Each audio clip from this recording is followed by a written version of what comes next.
আচ্ছা, আমরা এখন আছি আমাদের বাগনান থানার অন্তর্গতই, এটা মানপুর।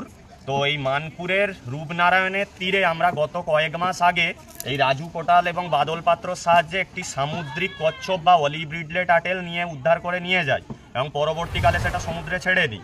কিন্তু আজকে এই বছরের শুরুতেই একটা দুঃখের বিষয় যে রাজু আমাকে সকালবেলা ফোন করে জানায় যে আগের কচ্ছপটির থেকেও বড়, প্রায় 40-50 কেজির একটা বড় সামুদ্রিক অলিভ রিডলে টাটেল, যেটির মৃতদেহ এই রূপনারায়ণ নদীর তীরে পড়ে আছে এবং যেটি মারা গেছে, এবং বন দপ্তর থেকেও স্টাফেরা এসেছেন, ওনারা এই বডিটাকে নিয়ে যাবেন, নিয়ে গিয়ে পোস্টমর্টেম করা হবে।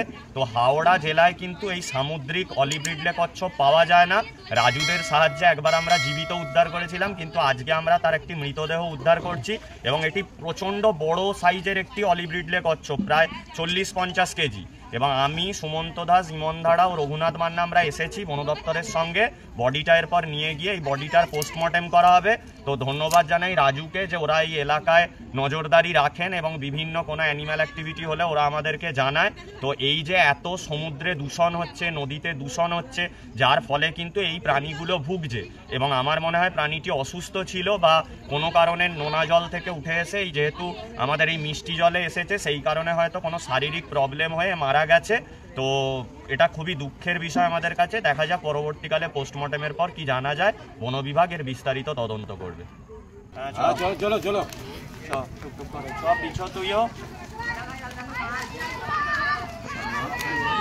পিছো বাবু, পিছো, তুই পিছিয়ে যা বাবা।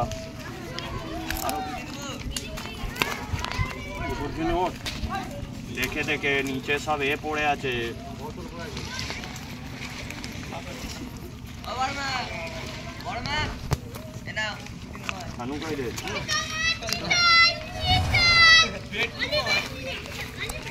পরিষ্কার সুন্দরটাকে নিয়ে পেলাই দেখে নাহলে মাছাকে নিয়ে পারলে না, নাহলে না এখানটা রাখো। বড় বস্তা যায় মোটামুটি।